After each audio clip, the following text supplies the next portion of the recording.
Hello hello എന്താണ് സംഭവം? ആ കയ്യൊന്ന് മാറ്റി നോക്കട്ടെ. ആ തന്നെ ഉണ്ടാക്കിയതാണോ? ആ ഒക്കെ അറിയോ?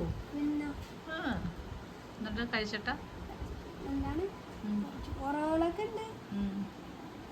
വാനില എസൻസ് കുറഞ്ഞുപോയി, പിന്നെ കുറച്ചുകൂടി ജെല്ലി ഇതാവണം, പാല് കുറഞ്ഞുപോയി.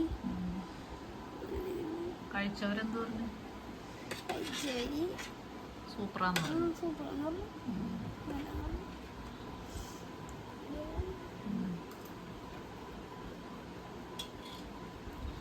ഉണ്ടാക്കുന്ന വീഡിയോ ഉടൻ തന്നെ വരും. Okay bye.